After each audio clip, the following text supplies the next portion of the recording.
Welcome to Spice It Up Network. Today is episode 3. We got DEVION Young and we got sports analyst Andrew Venezuela. How's it going, DEVION? Thank you for coming on today, man. Man, appreciate you for having me on, bro. Everything good. Shit ain't all bad, but I'm still blessed. So. Yeah, man. Still breathing, still, balling still, Yep, so you good. for Yeah. real. So yeah, man, you got any questions, Andrew, man, for him, man? I know this is your first time, and All right, I'll I just gave get you into it. I got a little information on you right here. So, DEVION Young, you're from Huntsville, Alabama. You went to Yep. Buckhorn High School in New Market, Alabama. Buckhorn High School. Yep. Sure did. Wow. So it looks like you were 6 foot at that time, and you already weighed in at 176 pounds. Um, did you grow up? Were you already big when you hit high school, or did it No, take some time? no, I was about 5'8", about like 5'8"? 150 something. But that information is actually wrong too, because when I went to like these other combines, little Spark combines, like the Nike football camp and stuff like that. I was bigger. They had marked me bigger than they measured me bigger than that. So I don't know how big I was. I just say I was 6 foot 175, but I don't even know. But Really? Because yeah, they have you listed in college as well at 6 foot. That was why my question. yeah, I don't he know. been the same size forever. That's what happened. He been the same size Yeah, since So he was something. yeah, Something. yeah. So what did you? Were you 12? Were you 6 foot or no? Dog, no, I was No. short. Like I didn't hit my growth spot till I was like what in about 10th grade, 10th or 11th grade when I was for real. Wow. I also was reading about you that you really wanted to play football. You were really fast, and your mom made you go to the Boy Scouts. Shit. Oh yeah, man. I was a Boy Scout, but I was a musician before anything else. But I wanted to play football, but my mom made me do Boy Scouts. But that actually helped me in the long run for the discipline and like a lot of life like survival skills that I really needed. Living like on it now, that actually helped me in the long run for real. Because man, it was a tough life after college, but I applied everything I learned from that to now. So it's all good, man, for real.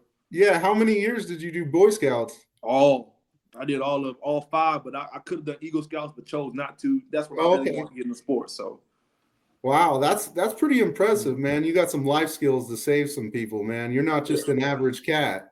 yeah, just a little yeah, he bit. been around for a while. You're Bear He's been Grylls around in for a while, man. uniform. What was that?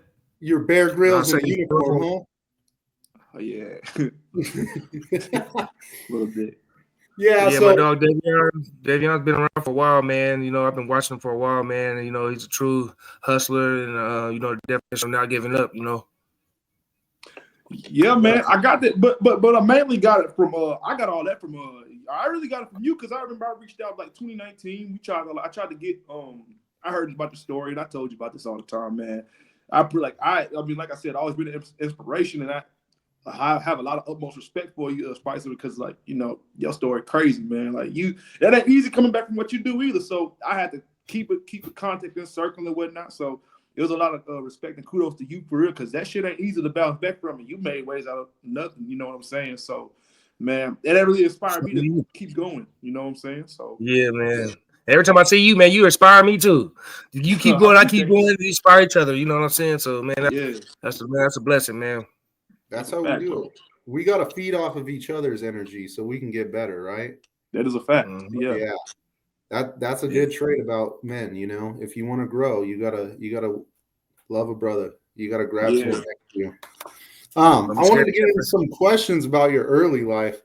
No, Jesus. What pursued you to play football growing up in Huntsville? Because my family's man, I had a family full of athletes. My mom played volleyball in college, and my dad ran track and played college football at Alabama A&M right down the road where I live. So it kind of, it was kind of in Yeah, the family. My it's just uncles in and the all of them, DNA. yeah, like my uncles, great uncles, my grand, all them folk, like we played sports and we was just athletes. So I had no choice. I felt like I So had about y'all 24 already from kids. over there. Y'all already from over there, from Huntsville. Yeah, so Okay, for sure. had no Okay, choice I to. got you. Okay. And then the next question: how did playing at Buckhorn High School shape your skills and mindset as a cornerback? It didn't. It really didn't, man, because I could have played. I was a running back first, and I got moved to receiver, and they just put me at corner. So it didn't really shape me into playing anything at all. Like the only person who did was my senior year was a coach named Coach Bedingfield. Believed in me, stuck me at corner, but I had the size of a safety. Everybody I played against 7-on-7 and all these little games, they told me I was gonna play safety in college, but I didn't believe it. They would always put somebody else at safety. So corner was just naturally easy to me because it's probably the most common position to play, especially you ain't gotta be an athlete to play corner. You just got to learn the technique and all that stuff. But so I didn't really learn much at Buckhorn for real. I started paying attention more when I went to JUCO because I went to all these camps and college coaches saw what I had. I had the size already, athletic ability, skill, speed, versatility, all that. But I didn't have this. I wasn't mentally developed and didn't know how to play the game like I was supposed to. So they just letting me go out there, play corner. They're just basically putting the best 11, but not really putting the best 11 in the best position to be successful. So I got you, bro. You know what I'm saying? So pretty much you were missing some tools. You were missing some tools, and now you got those tools now. Yeah, that's basically like a late bloomer, basically. And I think as a corner, you can play a little bit in a mental shell, but as a safety, you have to be intelligent because you're dropping into these routes, you're hitting the top zones, and you have to play coverage. When that offensive coordinator is targeting you, he's trying to hit you with the disguise. He might be going over the top and hitting an outside corner pass, and you've got to be there. And so, I think it really does take that intelligence to adapt to that position. That is true. Yeah, that's great though. Were there any specific moments or games in high school that made you realize your potential to play at a higher level? Yeah, when I was we played Hoover High School. I played Justin Johnson and like Darrell Williams. There was a few other guys, and also 7-on-7s. Hoover had an elite squad that year. Yeah. Oh my God, man, it was crazy. I played against guys like that, even Carryon Johnson in 7-on-7, and man, when I was actually playing against and Malik Miller. And when I was playing against and Reggie Ragland, I forgot about that early on. And when I was playing against those guys, I'm just like, golly, bro, like they're at a high level, but I want to be where they was too because like I said, I didn't have it here, and so I had to up my work ethic. And then I'm like, okay, if I can play with these guys, I just gotta sharpen my mental up, and then I gotta just go and just get it at this point. Because I got everything but my mindset. And if I get my mindset right, then I'm good. You know what I'm saying? So absolutely. It's just 7-on-7s and games like that where I'm seeing these dudes and I started to adapt and learn, how to play with them. It's just like, all right, I can do this. Like I can really do it. You had some good pass breakups against them? Huh? You had any good pass breakups against them or interceptions? No. Against Carryon 7-on-7 don't count. I ain't gonna sit here and say no, that don't count. Okay. I had to learn against Reggie Ragland. That big dude played tight end and linebacker in college. And Malik, I played middle school with Malik and high school, 9th grade with Malik, but he moved on to another school. And all these guys, like I said, man, just watching them work made me want to work hard. I want to be where they want to be because it was just like a community that was turning up because everyone was pressuring everyone to be the best they could be. Yeah. That's cool. And that's how I learned. Like, I could play with them dudes. I gotta like lock in mentally. So that's really and you're a competitive guy. I read that you couldn't play football, and while you were in Boy Scouts, I don't remember what you were selling, but you tried to be the best at it. Popcorn. It's popcorn. Yeah. You tried to outsell all your friends at popcorn, right? Yeah. I was the only black dude in my Boy Scout troop. I had to. So, like, forget I gotta win. I don't care. It is what it is, baby. Yeah, college journey, man. What were the biggest challenges transitioning from a junior college to Kentucky State University? And how did you stay focused during the 2017 season when you were ineligible to play? I wasn't. I ain't gonna lie. There was no trend. Like there was none of that because by the time I left junior college, I knew I was I was being toyed with, and from a perspective of like I already had Division I offers at East Tennessee State, my dream school, Jacksonville State University. Coach Brandon Hall, Todd Bates, Coach John Grass offered me.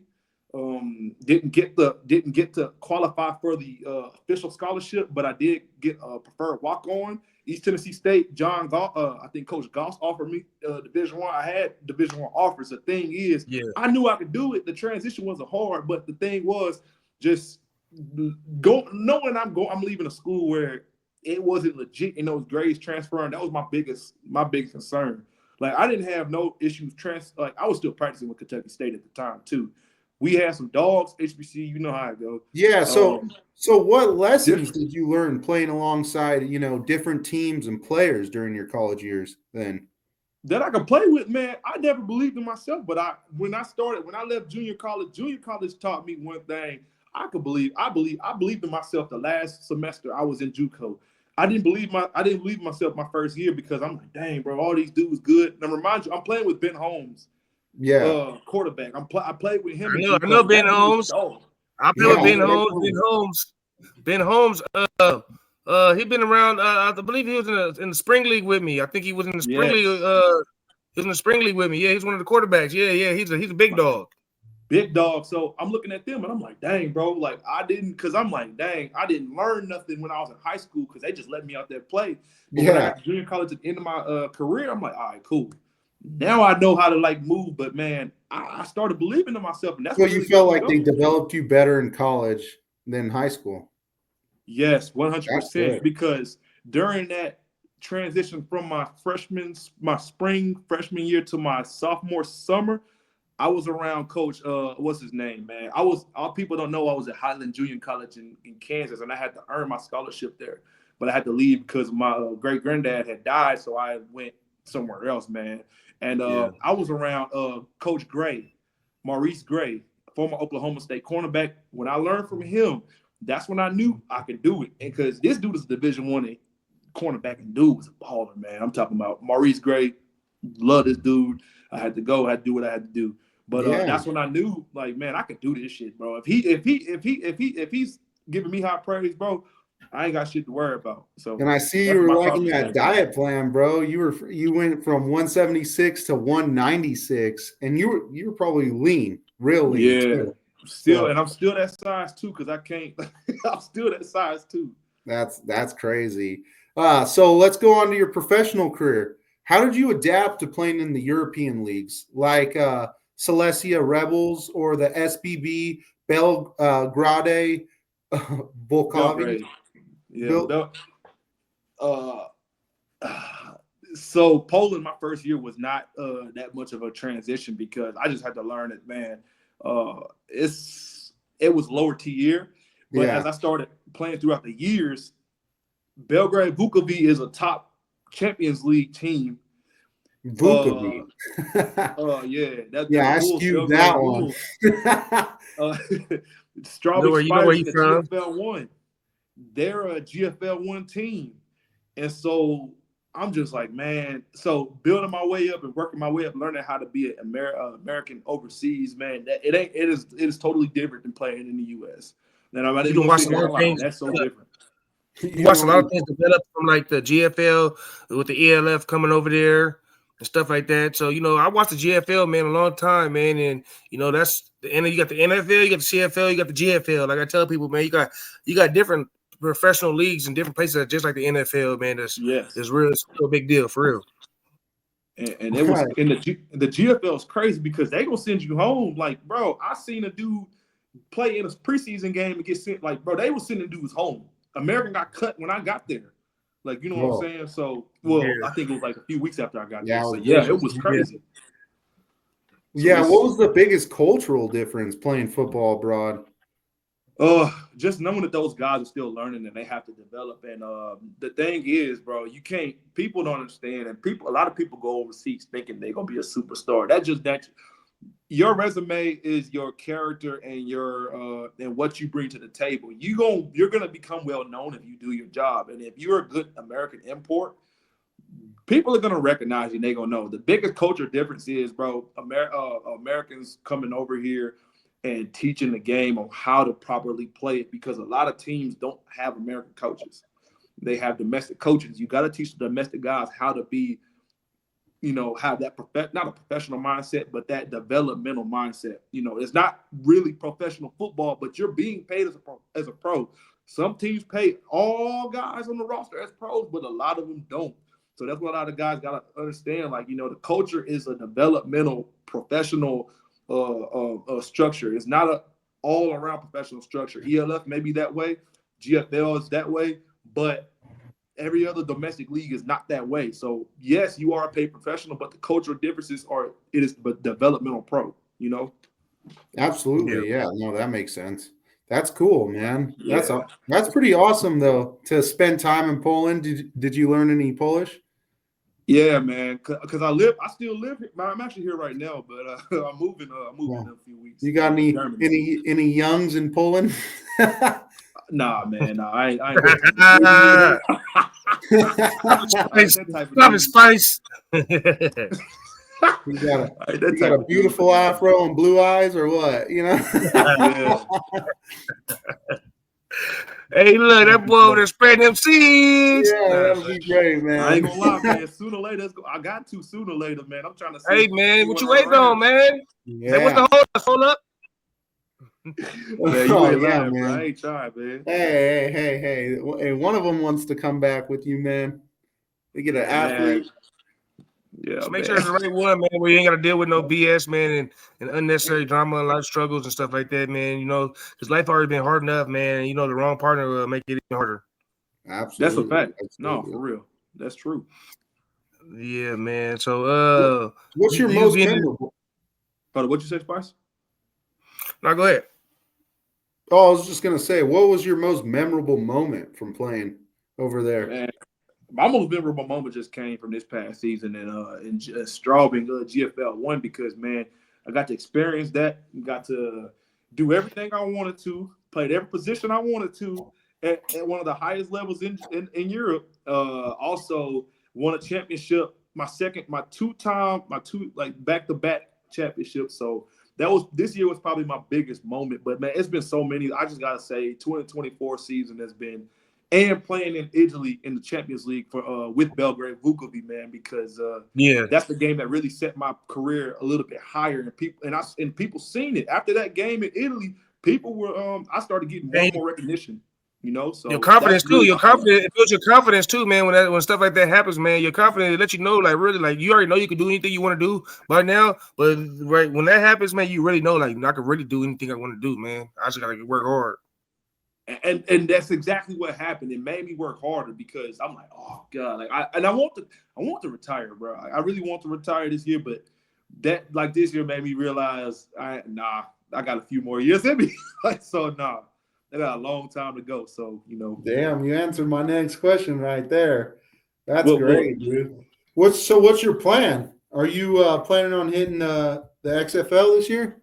No, man. I'm gonna be honest with you. I'm done. Chasing American leagues, bro, because it's a young. Let's be real, man. It's a young man game. I'm just watering the grass where I am.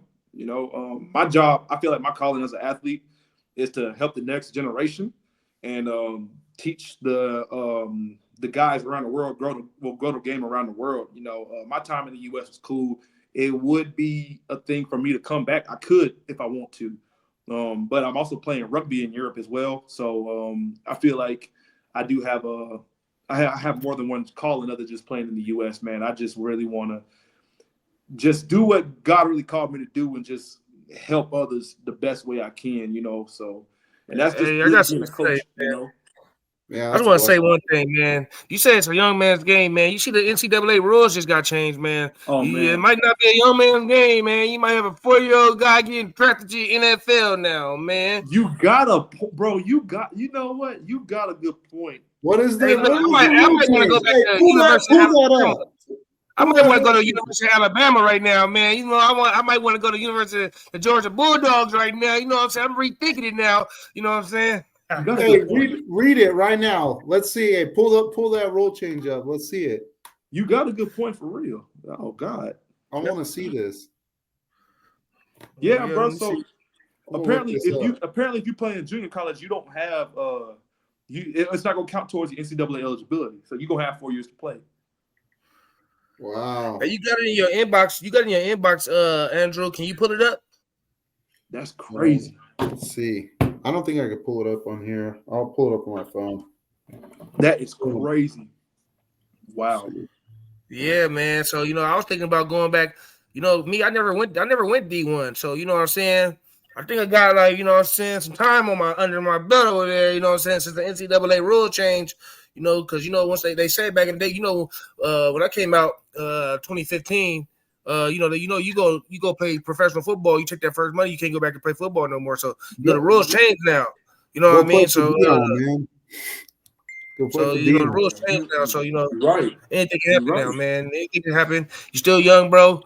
Never give up on your dream, bro. If it's the NFL, don't never listen to nobody say you can't do it if you're too old, bro. Let them tell you no. Don't listen to other people, bro. Like, I'm big on that, bro. Like, don't never lose that fire, bro, because that's gonna be your regret in your heart, bro, later on in your life when you get old. Yeah, a lot of people. Players are. I ain't gonna lie, bro. I've been plotting. I've been scheming this whole time. I've been taking on my break. I've been plotting some stuff. So I ain't never. You know what? I ain't never gonna rule that out because I was my retirement. I ain't doing it no more. So we gonna see, man. Because I'm gonna be back. You said you go to UFL this year, bro. You go to UFL, bro. You go anywhere, bro. You go to CFL. Y'all got a contract with the CFL, so you can go anywhere, bro. Like anything can happen, bro. It's all about your connections and you getting out there, push yourself, doing more interviews like this, get some articles out, again. You know what I'm saying? Get that roll on. Like a lot of people just sit around and wait. Like me, I don't wait for nothing. That's why we doing this right here. You know what I'm saying? So that's what it's all about, bro. It's like I don't know why you wouldn't hit NCAA, bro. There's so much money in the NCAA. Hey, look, you want to go back in that NIL. Bro, notoriety alone. I mean, you go to a Vandy, you go to a Tennessee, you go to Colorado, bro. You play good football. You think that any 19 to 20-year-old is going to play better football than you? No way. You're too smart. You're too smart. Yeah, y'all giving me some good ideas. Hey, I mean, I'm just gonna put it this way: it's a man's game. You playing with young kids that are talented. You're already a talented individual, right? They ain't built like this, though. Teach stuff. That's where the notoriety is going to be. It's not going to be in the AFL, the XFL, the GFL, or the EFL, ELF, right?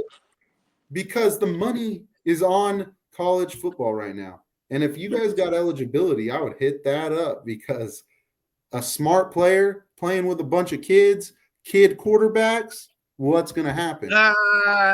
Spice it up, baby. Give me 6, baby. Give me 6.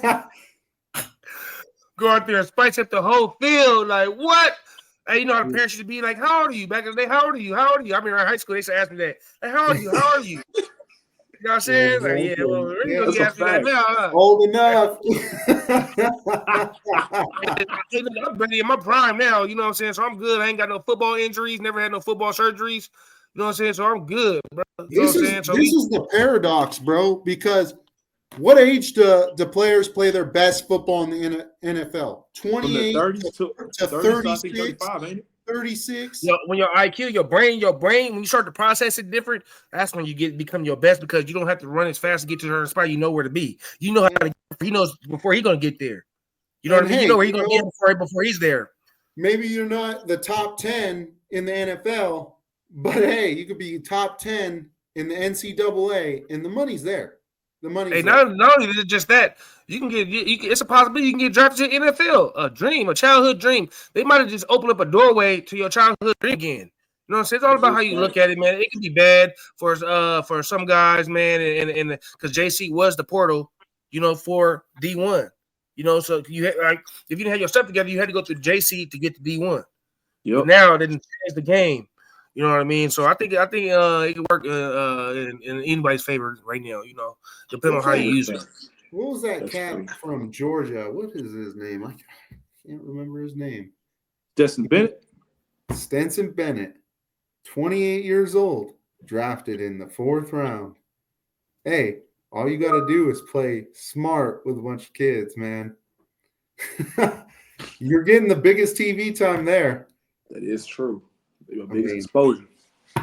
I got So, Davion, man. So, what are some social media platforms that the people can find you on?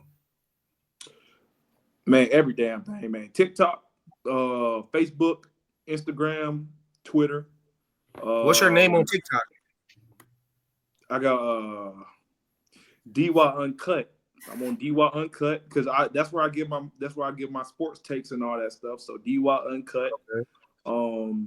And yeah, Instagram DUYOU 24, and those are my main platforms. And Twitter, which is DYX. 24 DYX. So yeah, there's a lot. Yeah.